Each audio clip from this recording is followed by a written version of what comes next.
Welcome in, everybody, to episode 9 of Awakening the Ordinary. My name is Daniel Clower, and I am pretty jazzed to see you this week. We got a lot going on. There is a ton of news. Every single day, there is a ton of news. So this week, we are going to be talking about DOJ scandals. Of course, we're going to be talking about a bunch of immigration stuff that's going on. We're going to be talking about the economy. We're going to be talking about AI. Woo! And if you stick around till the end, you're probably going to see a grown man cry because one of these stories hits really, really home for me. So just be prepared. Thanks for joining me this week. And let's begin. The first story I want to talk about is an American hero. You'll notice that during times of great distress in this country, heroes and villains seem to pop up out of nowhere. Liz Oyer is no exception. This is actually a story that first started developing back in March and pretty much came to its head in early April, but I actually did not hear about it at all until just yesterday. So, first of all, shout out to my buddy Ruben. Thanks a bunch for sending me this story. It's awesome. He's awesome. He actually does some pretty thoughtful content. I'm going to go ahead and leave a pinned comment with his info, so you should check him out. But second of all, this is exactly what I'm talking about when I talk about the whole flood the zone issue. There is so much stuff going on constantly, rapidly. It's in your face 24/7 all the time. You cannot possibly keep track of everything that's going on. You can't. So with a story like this, Liz Oyer, a former lawyer for the Department of Justice, getting let go unceremoniously in a pretty scandalous way, you would think that would be big news.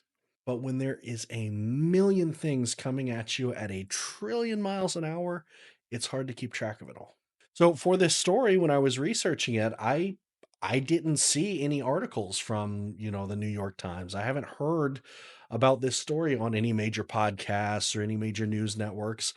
I haven't. I heard about it from TikTok, actually, and then I had to do further research from there. So I hope this might be new for some of you, like it was for me. Liz Oyer was a U.S. pardon attorney. So basically, she reviewed and investigated applications for any kind of clemency requested of the executive branch. And that basically means anytime somebody wanted to get a sentence commuted or wanted to get a pardon or wanted to get some rights restored, she was one of the many lawyers who was in charge of basically looking it over, investigating the facts of the case, and deciding whether or not that pardon should go through, whether or not it should even be presented to the president to be reviewed, basically. She was told to go ahead and rubber stamp her recommendation that the actor, Mel Gibson, have his gun rights returned to him. Mel Gibson is a kind of washed up actor who in 2011 was convicted of some domestic violence. And so that automatically makes it so that your gun rights are taken away. When you commit domestic violence, if you have access to weapons, you are significantly more likely to actually end that person's life rather than just sending them to the hospital. So for everybody's safety, when you're convicted of domestic violence, you get your weapons taken away. That's that. Mel Gibson was a pretty vocal proponent of Trump. He kind of helped campaign for him. And so he requested that he have his gun rights given back to him. And Liz Oyer was ordered to recommend it. Well, she did not want to. She gave a quote. She said, "Giving guns back to domestic abusers is a serious matter that, in my view, is not something that I could recommend lightly because there are real consequences that flow from people who have a history of domestic violence being in possession of firearms." Well, that makes sense, right? The DOJ didn't think so. They fired her. And this is after she received year after year outstanding performance reviews. It doesn't just stop there. I mean, obviously they fired her. And of course, fast forward a little bit, and our wonderful lawful Attorney General Pam Bondi went ahead and gave Mel Gibson his gun rights back. Surprise, surprise. But it doesn't just stop there. After she was fired, she had her request to review her personnel records denied because they said that her case was very complex. So they didn't want to release her records, meaning she is not able to know basically what they put on file for her. She was let go for seemingly no reason. Wink, wink, nudge, nudge. And she can't even review her files to see what they said the reason was, what they internally decided to blame it on. And not only that, but she was actually also refused some of her important health insurance information after she was fired, too, because the fact is, it's not just about them having a goal in mind and wanting to achieve it. It's about sending a message. It's about the cruelty. It's about the intimidation. And that is extraordinarily apparent because when they found out that Liz Oyer was going to be testifying in front of Congress about her frankly unlawful firing, they sent some armed U.S. Marshals to her house to hand deliver a letter talking about the dangers of testifying. You may think, oh, that's great. They were just giving her a heads up, right? No, no. They don't send armed U.S. Marshals to people's houses who have not committed a crime, didn't even have any, documented misbehavior, not a flight risk, anything like that. They were doing this to send a message. Now, in this case, luckily, she was able to get a hold of somebody. She pled her case. She said, listen, I'm not home right now. My teenage child is home alone. And if you go banging on the door with guns, you're probably going to scar them for life. So please, can we just handle this like adults? And they did. They sent her an email. She was able to verbally confirm that she got the email, but it didn't stop her from going in front of Congress and testifying because she said she will not back down due to intimidation. And so that is why I say that Liz Oyer is a modern day American hero. It is not easy to stand up to intimidation from those more powerful than you, from those put in positions above you.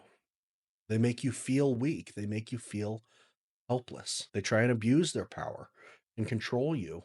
When you stand up to that, you are a hero. And so Liz Oyer is an American hero because she stood up against injustice for America. But I'm telling you, in your life, if you run into this kind of issue, if you have bosses telling you to do something that you know you shouldn't do, if you are in a field where you can help people and you're being told not to, and you stand up to that, you are a hero too. So, with that being said, let's actually move on to the next case of Department of Justice corruption because the hits keep coming, baby. So, this one is about a state judge that was arrested. And I want to caution you here because there are actually two cases that recently made the news about state judges getting arrested in relation to immigration programs. They are very, very different cases. One of them is about a New Mexico judge and his wife, and one of them is about a Wisconsin judge. The first case seems to be fairly open and shut. A New Mexico judge and his wife were allegedly, seemingly hiding a violent criminal from ICE, and there's apparently a lot of evidence for it. That he had illegal weapons with him. He had like 5 cell phones. I mean, it's pretty crazy stuff. Those guys were arrested. Seemingly, they absolutely deserved it. Nobody is protesting this arrest. So I just want to point that out for anybody talking about how liberals are just like going crazy over every single thing that the federal government does. That's not true. People are not protesting this New Mexico judge arrest. He and his wife seemingly were pretty corrupt and did some really bad stuff. Nobody is above the law. That's kind of the entire point of what I'm talking about here. But this is about the Wisconsin judge that was arrested. And yes, there are a bunch of protests going on about this right now. Judge Hannah Dugan is her name. She is a state judge from Wisconsin. She was holding criminal proceedings on somebody who is here illegally named Eduardo. He is an illegal alien and he's accused of a pretty bad sounding assault on his roommate. And again, I'm not here to pass judgment on that. Everybody is innocent until proven guilty. all that good stuff. But I just want to get it out the way. I'm not like standing for this guy. I am not standing for Eduardo. I am not vouching for his character. I'm not saying he's a good guy. I'm just saying everybody deserves due process. But regardless, Eduardo was in the courtroom. She was holding proceedings on this assault case. He was accused of assaulting his roommate in April. Before the hearing started, but after everybody was settled in and kind of in the courtroom waiting for everything to get started, a lawyer approached Judge Dugan and let her know that there were ICE agents outside of the courtroom wanting to come in. She got up, she muttered something about how this was completely absurd. She went and met with those agents and told them, first of all, they need a judicial warrant. And second of all, they need to go speak with the chief judge and find out how they're going to proceed from here. The agents met with the chief judge, who told them that there was some protocol already in place about basically not arresting people in private areas of the courthouse, and that's essentially for everybody's protection. The agents did go to meet with the chief judge. Some of them did. Some of them stayed behind to keep an eye on things. And the chief judge told them that, yes, there was a protocol on basically where within the courthouse people should be arrested, if at all. In the meantime, after the hearing that Judge Dugan went ahead and proceeded with, she let Eduardo and his lawyer know, hey, go ahead and take this side exit over here. Agents got a hold of Eduardo. Kash Patel, the head of the FBI, actually tweeted about how agents like chased him down, had to get him arrested that way, which is absolutely a breach of protocol. He should not be tweeting about active cases and stuff like that. And really, he should know better. I mean, he is the head of the FBI. But regardless, agents got a hold of Eduardo. They arrested him. Moving on. A week later, agents showed up at the courthouse again and arrested Judge Dugan. They arrested her for interfering with the arrest. They said that because she basically stopped them and said, not in my courtroom, and because she told Eduardo and his lawyer to leave out the side door, that was her interfering with the arrest. So there's a few problems with this, which astute listeners may have already caught on to. But first of all, in general, it is bad practice to arrest people at courthouses like that. Eduardo showed up because he was charged with something, so he willingly showed up to the courthouse. If you are setting a precedent where when people show up lawfully to courthouses for their appointments or because they've been summoned or whatever, and then they're going to be snatched up for following the law, that means that people are going to simply not do that anymore. That doesn't help anybody. We don't want people to stop showing up to the courthouse if they're being charged with something because they think they're going to be detained by ICE and sent out of the country. So that's the first problem.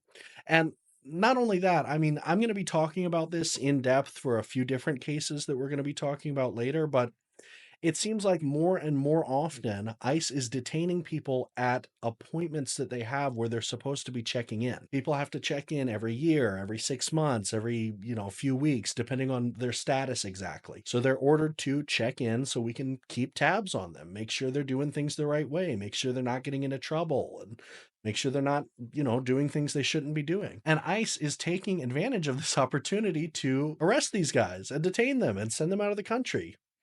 It's just bad practice. The only thing you're doing is encouraging these people to go underground, to hide, to not go to their appointments. Why in the world would they risk going to their appointments, getting detained, and then being deported when they could just not do that? And sure, okay, if they don't go to their appointments and then later they get caught, okay, they'll be deported. But if they think they're going to be deported anyway, just for showing up and following the rules, why would they follow the rules? It's just logical sense. It doesn't take a super genius to figure this stuff out. Secondly, Judge Dugan is an upstanding member of her community. She's not some flight risk or something. They did not have to show up to her courthouse and put her in handcuffs and walk her out of there. Like I said, it's not about making sure that justice is served. It's not about accomplishing some end goal. It's about intimidation. It's about sending a message to the judiciary. You better get in line, or guess what? We've got the guns, we've got the power, and we're going to drag you out of there in handcuffs. They so easily could have had Judge Dugan show up for questioning. They could have given her a call, they could have sent her an email, they could have stopped by her house, they could have done any number of things, but they wanted to make a public show of it. They love using overwhelming force when it's absolutely unnecessary. And again, it's purely psychological warfare. They want to weigh you down. They want to scare you. They want to terrorize you because they think if we terrorize them, they're just going to do what we want. But that's not what's going to happen. Despots and tyrants and kings throughout history have learned that when you terrorize your people, you get overthrown. This is not going to end well for the Trump administration. And I guarantee you, when the time comes for her to actually get her day in court, she is going to have an army of lawyers showing up to help her pro bono, because the judiciary is not going to be happy that the Trump administration is trying to flex its muscles on them. And finally, of course, the last issue, and maybe the most obvious of all, what she did wasn't illegal. It just wasn't. She said, show up with a warrant. And when they went off to go do their thing and talk with the chief judge, she told Eduardo and his lawyer to leave out the side door. Okay. I mean, what? That's not illegal. What crime would she possibly be charged with? She was not interfering with an arrest. They didn't even try and make the arrest then. They were off talking to the judge. They were following Eduardo into an elevator out of the courthouse. She didn't go chase down any agents and try and wrestle them down so Eduardo could run, go get out of here. No, she was doing her job. She was trying to uphold civility. Civility. That is really what the Trump administration has completely lost. The idea that you don't need to be a terrorist to your own people to get them to do what you want. Maybe you could just follow the law and ask nicely. But speaking of civility, following the law, there's something a little lighter I wanted to talk about here, because the New York Times actually just released a really interesting set of polling. So this is a pretty quick one, but Trump's approval rating has, surprise, surprise, completely tanked. He is right now at a dismal 42%. Normally speaking, presidents have a honeymoon period, and it lasts a while. Can be 6 months, could be their first year. Looks like President Trump's was about 100 days. His approval rating has nosedived down to 42%. But I want to dive in a little bit, because everybody's kind of talking about, oh, his approval rating's down and yada, yada, yada. I want to break down some of the specific questions that they asked in this poll, because I found it pretty interesting. One of the questions was, if the 2026 congressional elections were held today, which party would you vote for?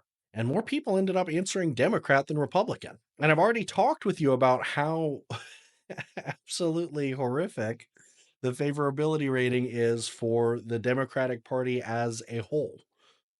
So I really think that kind of says something. Also, just, so you don't get it twisted that maybe they were just asking like a bunch of Democrats or something like that. More people that were polled actually said they considered themselves Republicans than considered themselves Democrats. And there was a pretty large section that was independent as well. So it's not like a sampling issue. They were asking everybody in pretty even amounts, more Republicans than Democrats, and more people said they would vote for a Democrat if the congressional race was today. Now, this polling in general is not strictly reliable. A lot can happen between now and then. And when your cards are on the table and you're actually at the ballot box, it's a whole different story. I mean, you can say whatever to a pollster. The question is what you would actually do. Another question I found pretty interesting was that significantly more people thought that his policies have actually hurt them than helped them. 73% of people think that he should not be able to send U.S. citizens to prison in El Salvador, which is something he has been pretty clear that he absolutely wants to do. 76% of people say he should not be able to ignore Supreme Court rulings, which he is actively doing right this second. I guess my point kind of is that if you are Republican, if you are a conservative, if you are just somebody who voted for Trump, I just want to reiterate to you that that is not a forever thing. That is not something you have to be branded by. That is not something you have to stand by no matter what, because if you admit that you don't like Trump, it's like admitting that you made a mistake. Who cares? There's this kind of like sunk cost fallacy where people feel like, well, they have to support Trump because they supported him before. And if they stop supporting him now, then that means that all the support that they did before was meaningless, or worse, was actually bad. And maybe that's the case. But you admitting whether or not it was doesn't make a difference. The best time to plant a tree was 20 years ago. The second best time is right now. If you want to make a change, you can start right now. And it doesn't matter what you have been doing. It doesn't matter what you have been supporting. If any of this stuff that he's doing is opening your eyes, if any of the reporting that you're hearing is making you second guess and just think about what's going on in a different way, I genuinely encourage you to be open about that. Talk about that with your neighbors, especially if you were somebody who talked about how much you supported Trump before.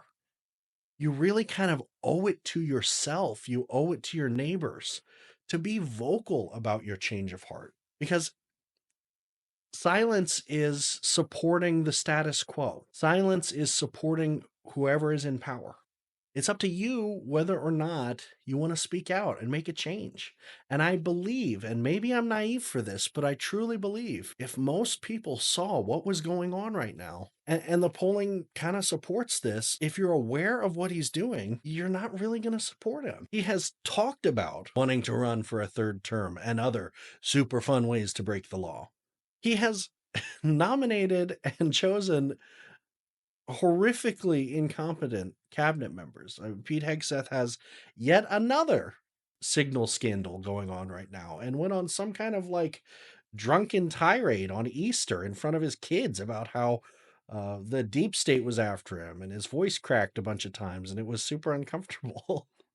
RFK is talking about how autistic people will never play baseball, will never pay taxes, or like get a girlfriend. Like, what is happening?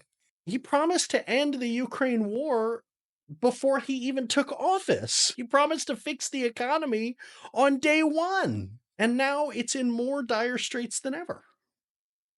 I mean, that is a lot of broken promises. So if you are second guessing what's going on right now, if you are second guessing your support, nobody could blame you. And I strongly urge you to be vocal about that. And actually, speaking of the economy, I just wanted to do a quick sidebar here because this is something it's it's just a little pet peeve of mine. It's something I've seen a little bit. It bugs me. People are like forgetting basic math. So, quick sidebar, we're doing another economy lesson. So, two things.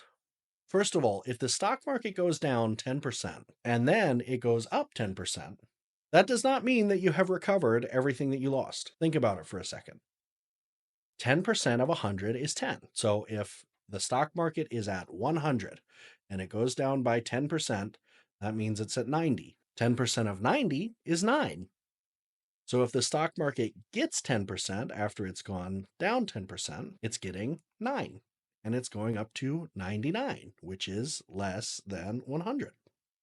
If the stock market goes down 50%, it'll be at 50, right? I mean, in this like hypothetical where it's at 100, it goes down 50%, it's down to 50.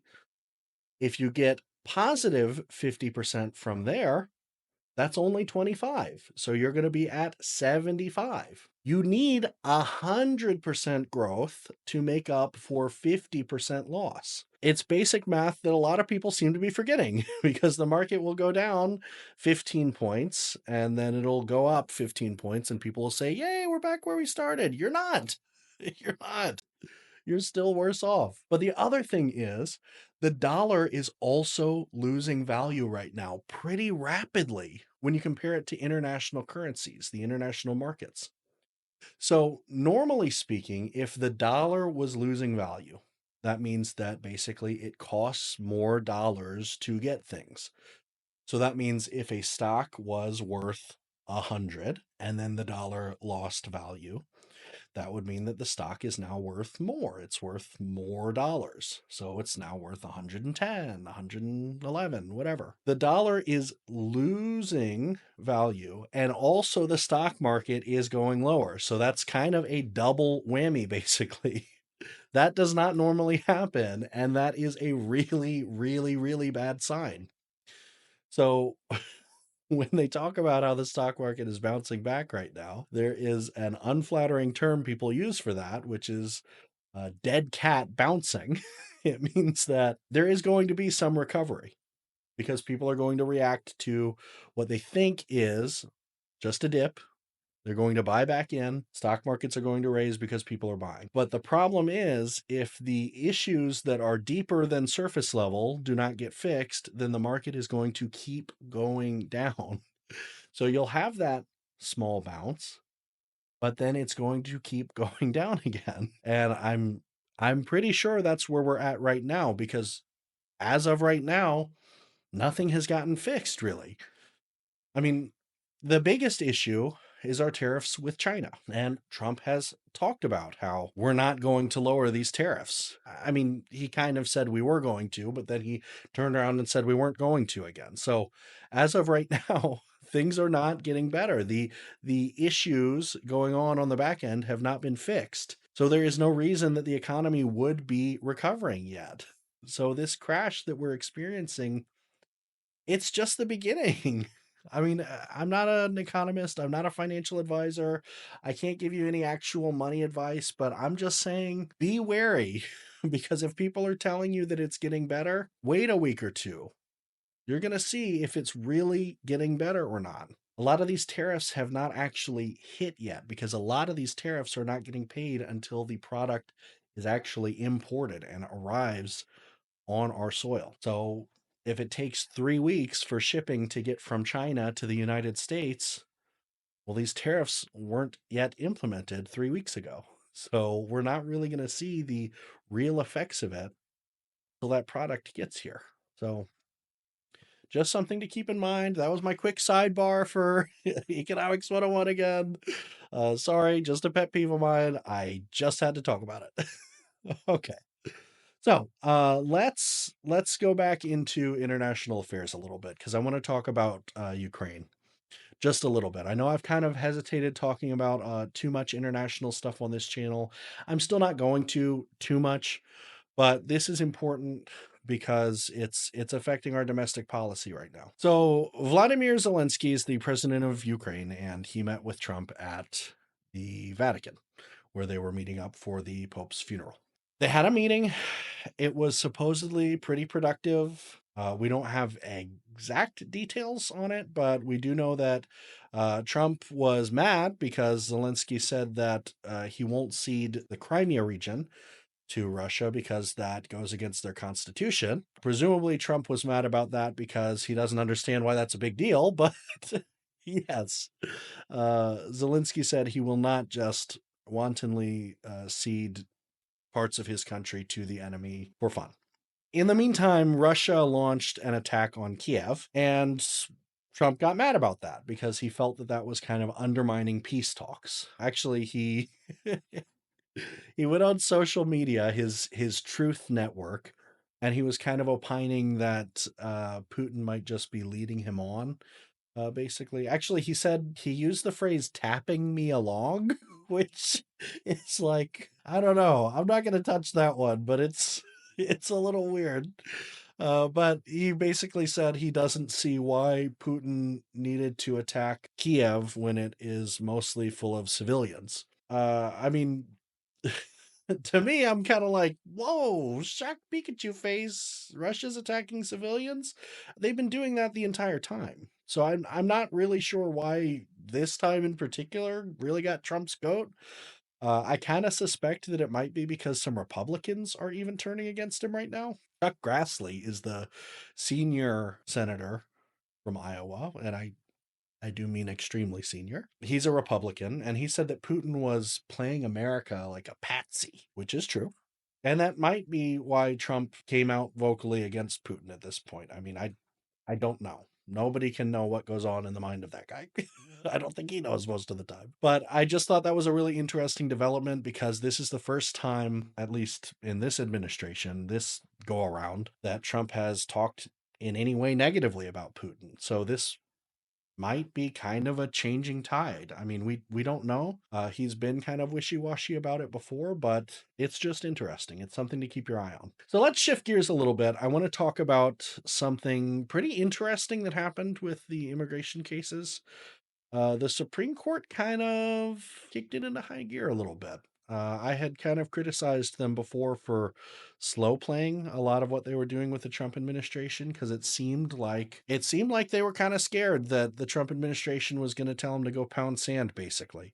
And they didn't want that because that immediately would be a constitutional crisis, and who knows what's going to happen then. So instead, they were kind of like, oh, okay, yeah, I guess you can use the Alien Enemies Act. Okay, yeah, you can do blah, blah, blah. They finally kicked it into high gear a little bit, and they did it in a really interesting and kind of unprecedented, at least like in my lifetime, way. So this happened actually the weekend prior to this weekend. This happened the night before Easter. The Trump administration was transferring a bunch of Venezuelan men to a specific holding center in Texas that they usually use as kind of a sending off point.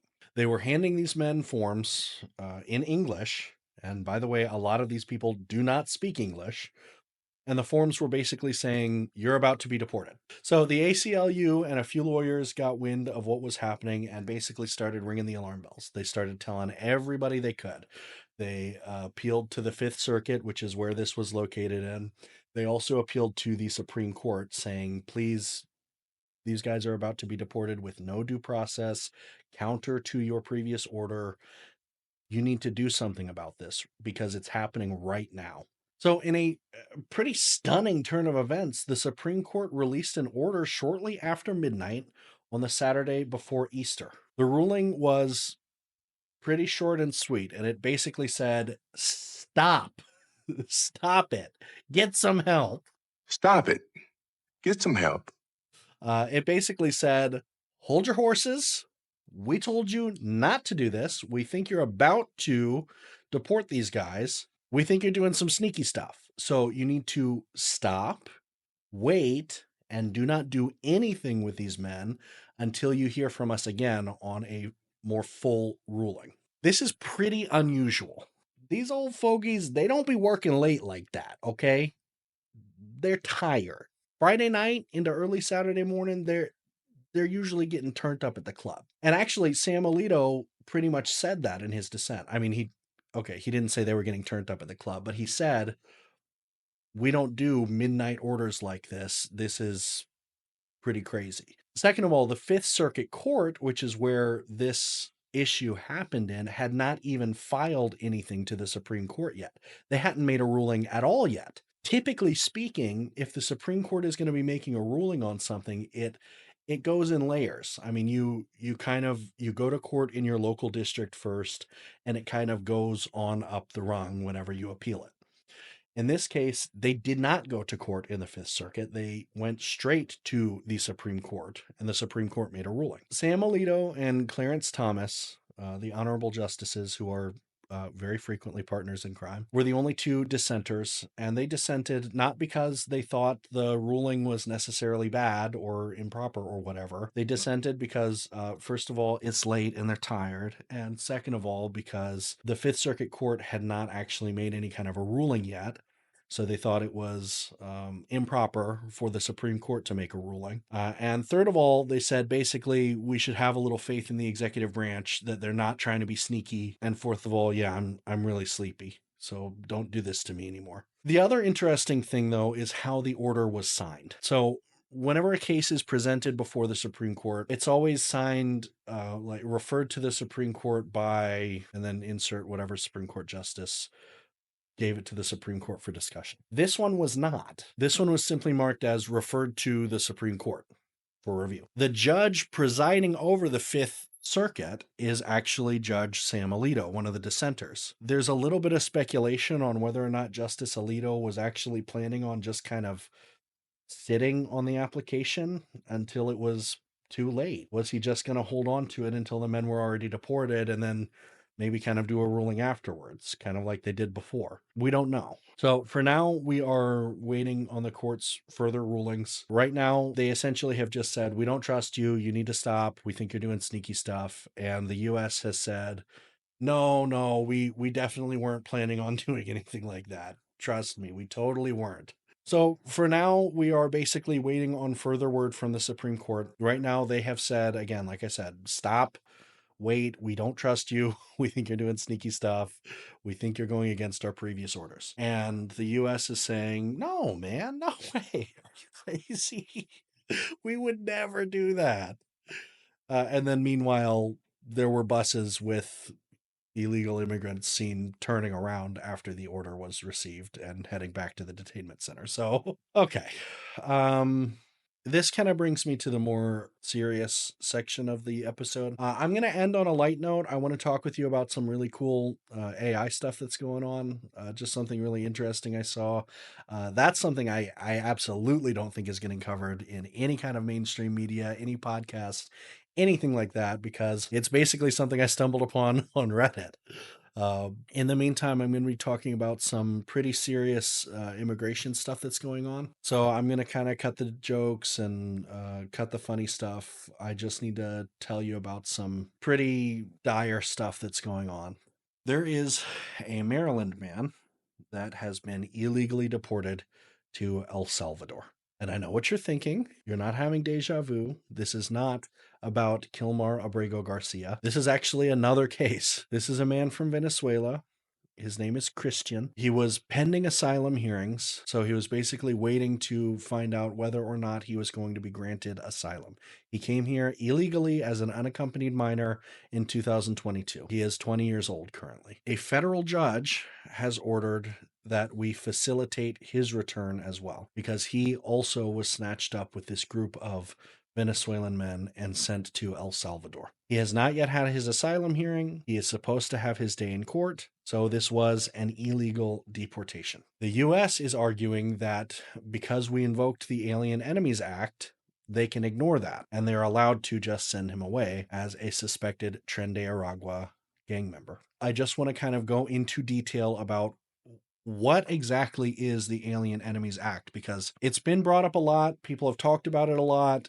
The Supreme Court had a case a while ago where they approved the Trump administration's use of it, but I really want to talk about the details of what exactly the Alien Enemies Act is used for and what it's supposed to be used for and what it allows them to do. The Alien Enemies Act of 1798, and I may call it the AEA from here on because that's a mouthful, is a wartime measure that authorizes the president during war or in the event of an invasion or when threatened by any foreign nation or government to issue regulations that allow for restraining or detaining citizens or nationals of the hostile nation or government. Basically, we initially wrote this act to deal with the French. During wartime, we wanted to be able to detain any French nationals that were within our borders in our country and send them away or hold them. Since we are not at war, the president can only invoke this act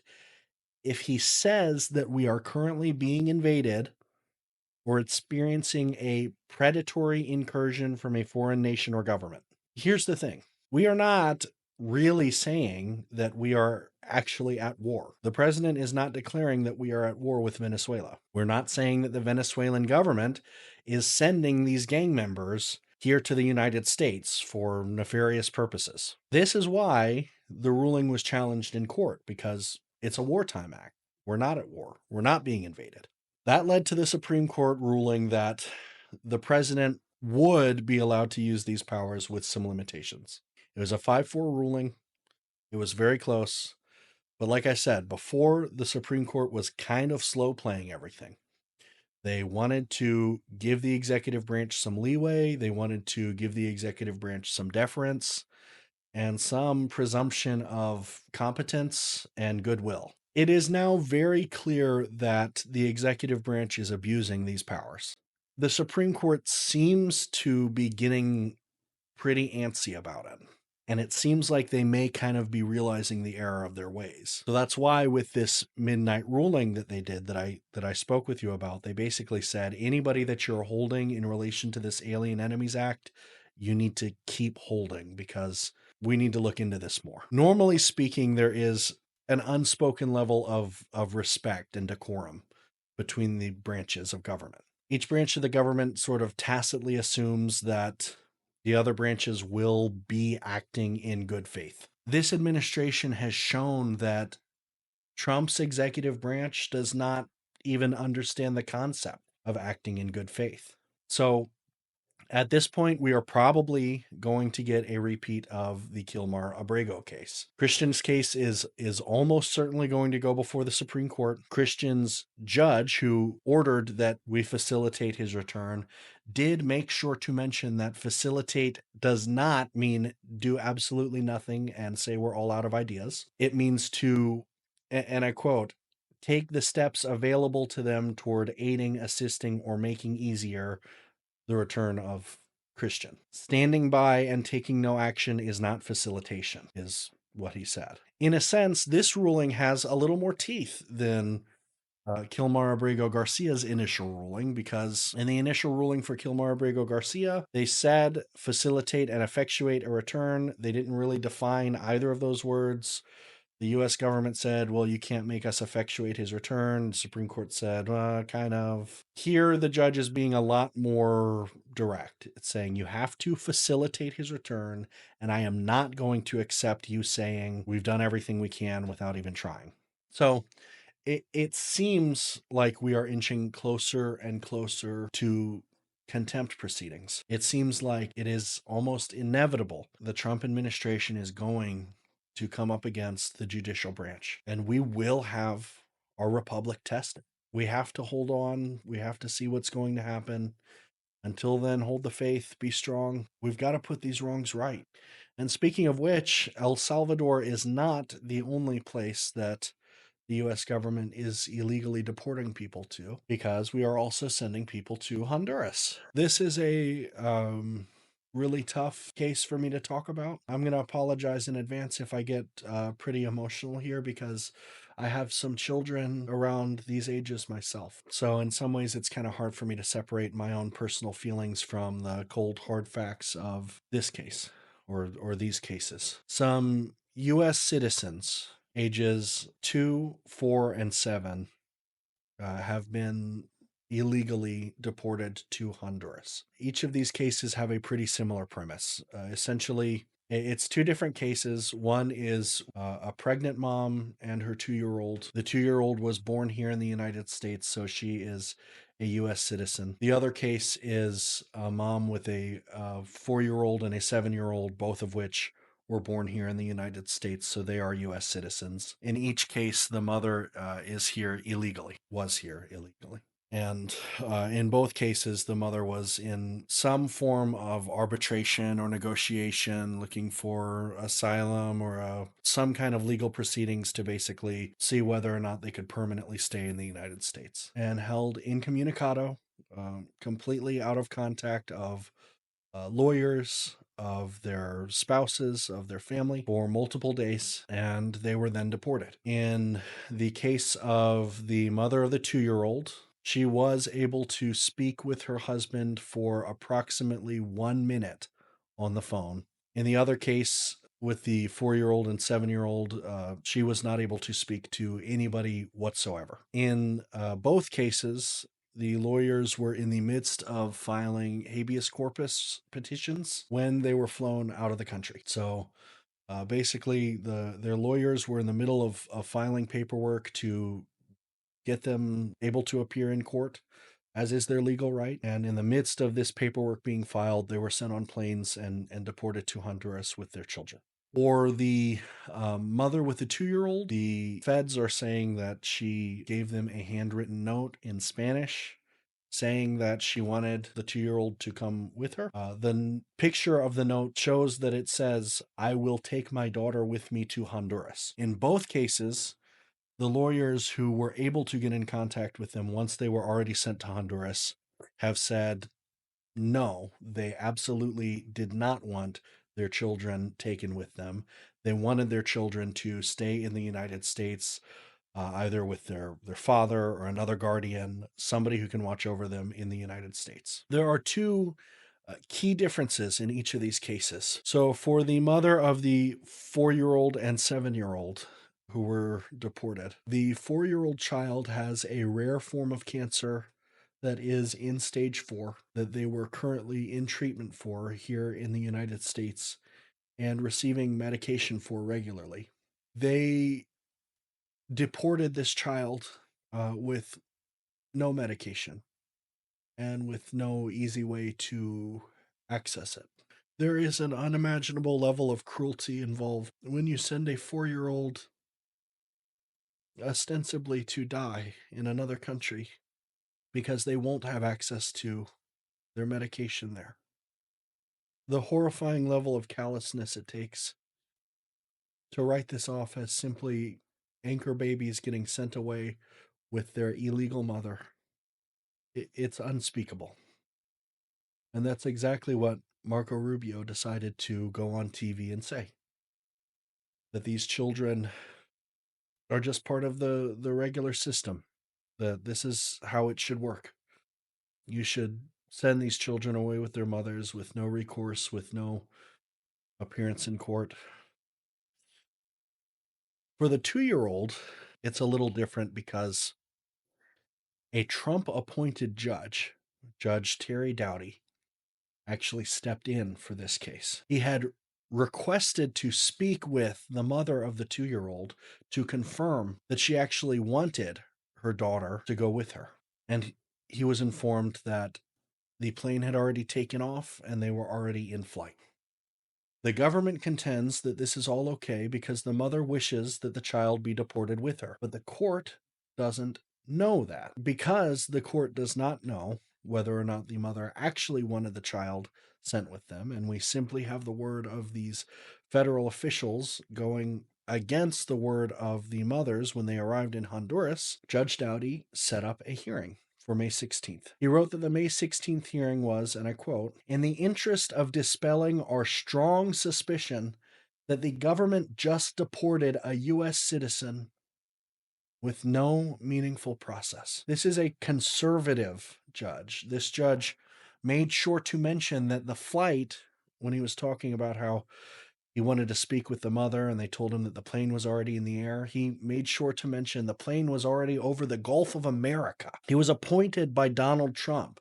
This is the type of judge where, when they are shuffling around these immigrants and trying to get them into more favorable courts for the government to get them deported, they bring them to his district, hoping that he gets the case because he's very conservative and much more likely to order deportation. This is not a left versus right issue. This is law and order versus lawlessness and chaos and unfathomable cruelty. I can't help but think of my own child and how desperate I would be to get my child back if I had one single minute to speak with their mother, to try and determine plans that will change the course of their life after they have been essentially kidnapped and held incommunicado for days. These women, by the way, who were showing up to their appointments, they were doing the right thing.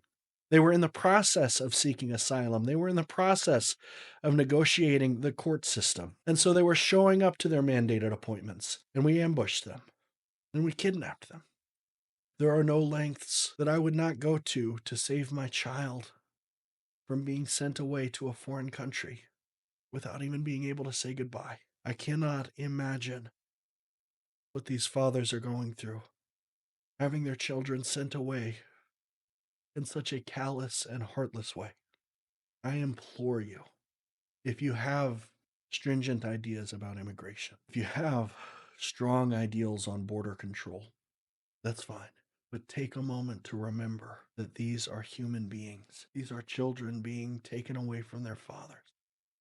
Okay, so the last subject that I wanted to talk about, it's not so heavy. I wanted something a little lighter to kind of bring up the mood and not leave you real sad the rest of the week. There's a really interesting story that I found while stumbling around on Reddit, basically. It's not being covered by any mainstream media news network or any podcast or anything like that. There is a subreddit called Change My View, which is basically where people post an idea they have, any idea at all. I think that this movie was really good, or I think this political opinion is right, or whatever. And the idea is that people comment on the post and try and change the author's view.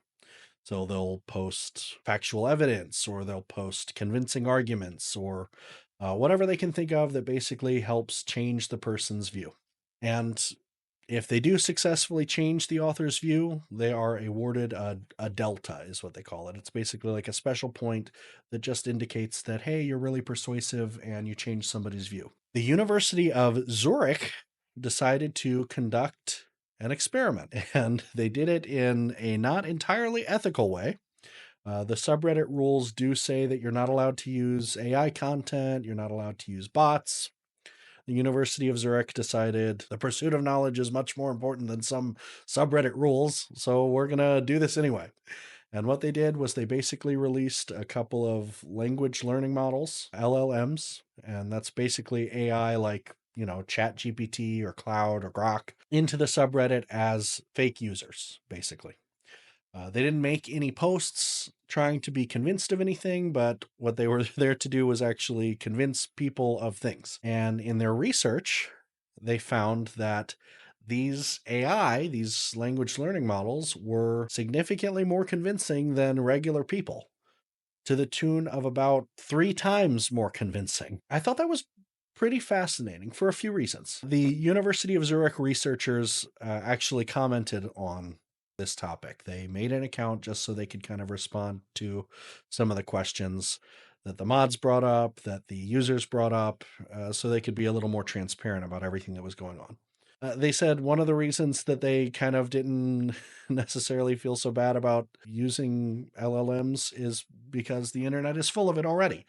There are plenty of people that you will talk to, maybe on a daily basis, who are not really people. They're actually AI bots training on conversations. I thought that was pretty fascinating and interesting. And I thought it was also kind of worrying that they are potentially training these language learning models on interacting with other language learning models. It seems like it would create kind of a negative loop and maybe not be so useful for their research at all. But regardless, I also thought it was kind of important warning sign. Technology is advancing far, far faster than our lizard brain. We are basically monkeys wearing pants. And so we are easily distracted by shiny things, and we are easily distracted by flowery language and flattery.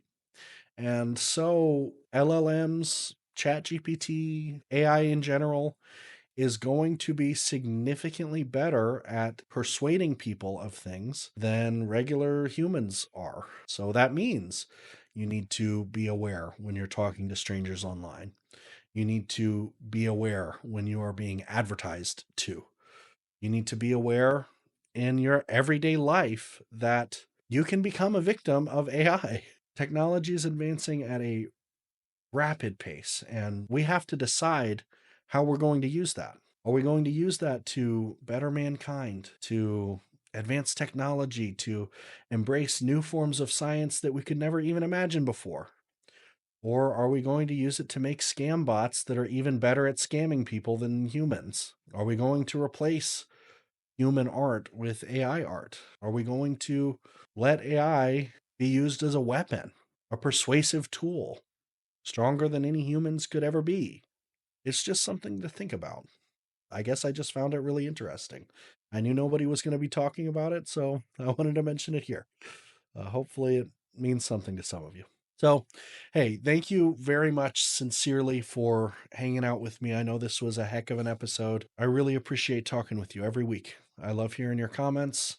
I love hearing your ideas. If you'd like to join the Discord, I've got a link below. I love talking with you guys there. It's nice to have some, live interactions. Otherwise, please leave a comment below. Let me know what you think about any of this stuff. If you have any thoughts, if you have any news that you're not hearing talked about that you think is really important, I would love to hear from you. Thank you again. And remember, when you change your perspective, the reality changes. I'll see you soon.